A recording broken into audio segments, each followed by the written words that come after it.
Assalamualaikum warahmatullahi wabarakatuh. Salam sejahtera, salam satu Malaysia.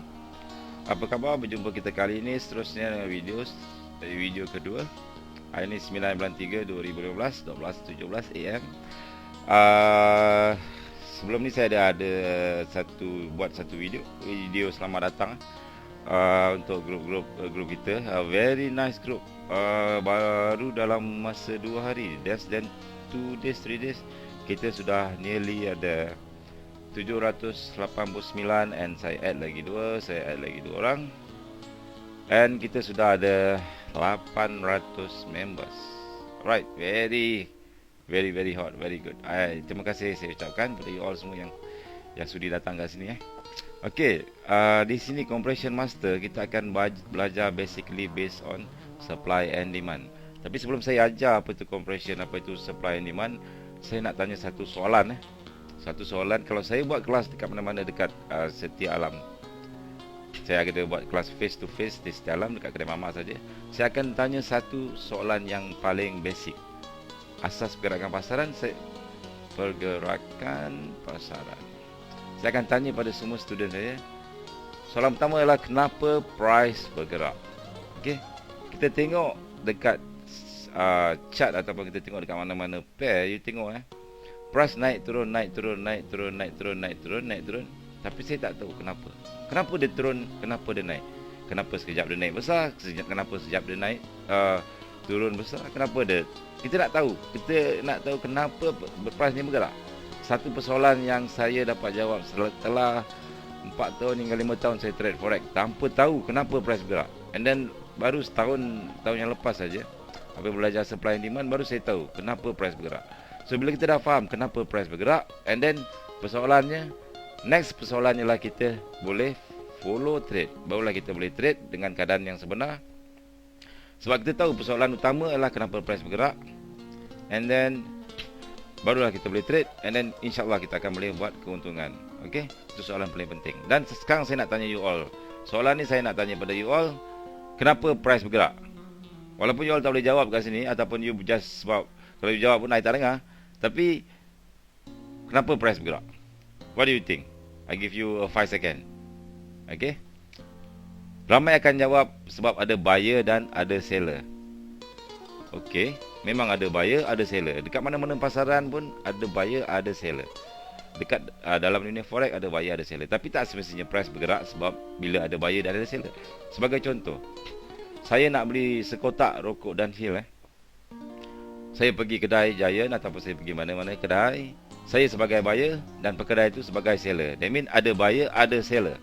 Setuju? And then bila saya beli, harga dia RM13.50. Okay, RM13.50, fine.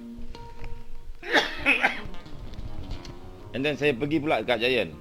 Bila kotak rokok saya dah habis, saya pergi dekat Giant pula. Saya pergi kat kaunter tu, saya sebagai buyer, counter kat Giant tu sebagai seller, harga tetap RM13.50. I mean, daripada saya pergi kedai mamak tadi sampai saya pergi ke Giant, pergi ke mana-mana satu Malaysia sekalipun, ada buyer, ada seller, tapi price tak bergerak. Price tetap pada harga RM13.50. So dekat sini, kenapa price bergerak? Macam mana kita nak gerakkan market? Gerakkan harga. Okey, boleh tak kalau saya pergi dekat kedai mamak tu, saya nak beli pada harga murah. Mamak saya nak beli satu kotak dahil, tapi saya tak mau bayar RM13.50, saya mau bayar RM12. Habislah kena makilah dengan mamak tu kan. Orang cakap, you gila pergi kedai lain lah. So you tak boleh nak gerakkan price. Tapi ada caranya dengan satu syarat. Kalau I cakap dengan mamak, mamak, I mau beli rokok dan Hill RM13.50, tapi saya mau beli dengan harga RM12. Saya mau beli 100 dozen, ataupun saya mau beli 1 kontena. Mamak pun terbuka, banyaknya you order. Saya tak boleh supply, you kena cari supplier dan you beli murah sana. Okay, very good. Saya pun pergi dekat mana-mana kilang atau supplier, saya beli 1 kontena rokok. Apa banyak nak buat? Sebab saya nak jual, contohnya lah. Dekat situ bila saya beli, saya kira balik rokok yang RM13.50 tu, price dia akan turun kepada RM12. Maksudnya pergerakan harga tu turun daripada RM13.50 jadi RM12. Sebab dengan syarat saya beli dengan kuantiti yang banyak ataupun saya beli secara pukal. Okey. Kat situ begitu juga dengan forex Pergerakan ni turun naik sebabkan oleh adanya permintaan dan penawaran. Maksudnya saya tadi dekat Mamat tu saya ada minta, saya dah demand kan dia, saya nak beli dengan dia secara pukal. Maksudnya ada permintaan untuk beli banyak-banyak. Ada permintaan, bila ada permintaan baru Mamat boleh supply harga yang lebih rendah. Jadi dekat situ kita nampak pergerakan price daripada harga yang mahal kepada harga yang rendah. Begitu juga dengan forex. You tengok harga turun naik. Bukan sebab dia langgar indikator bang, bukan sebab dia langgar support resistance, tapi sebab ada permintaan dan penawaran. Ada big trader yang buy kat sini, dia nak buy banyak-banyak, ada yang nak sell banyak-banyak. So price bergerak. Okey. So secara asasnya supply and demand, penawaran dan permintaan ni sangat penting. Sangat penting. So you perlu faham konsep supply and demand. The naked chart saja, tak perlu susah-susah payah.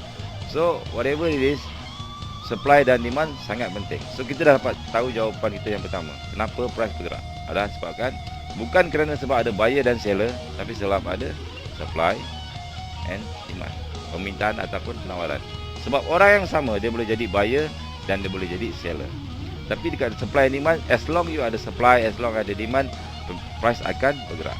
Bergantung pada permintaan dan penawaran tersebut lah. Okey. Sekarang kita nak tanya soalan nombor 2. Siapa yang gerakkan market? Macam contoh tadi saya nak beli rokok. Kalau saya beli satu kotak, harga tetap RM13.5.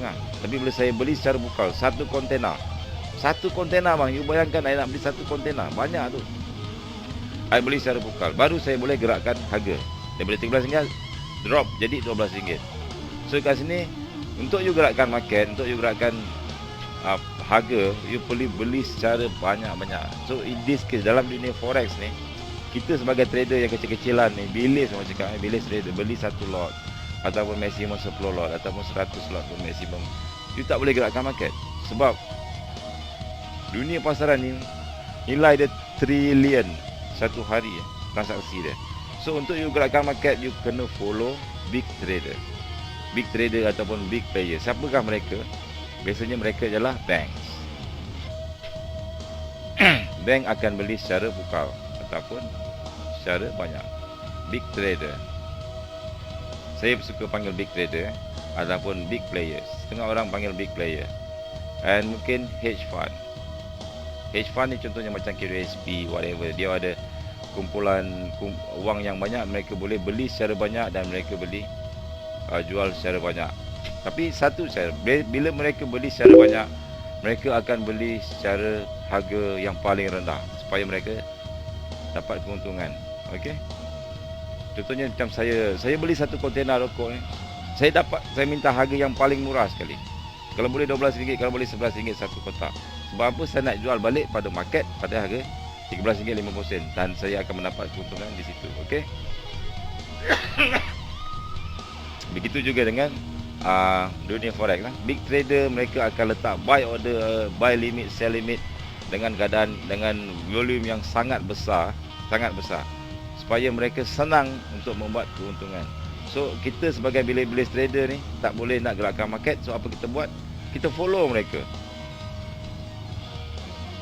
Dekat mana mereka letak order, kita follow. Okey.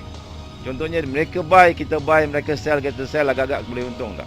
InsyaAllah boleh tak ada masalah. Sebab contohnya mereka sell kat sini, pam, turun bawah banyak, kita pun ikut, kita tahu kat sini. Sebab inilah kawasan supply, supply zone. Saya akan ajar secara detail apa itu supply zone nanti. So dekat situ nanti kita follow je big trader.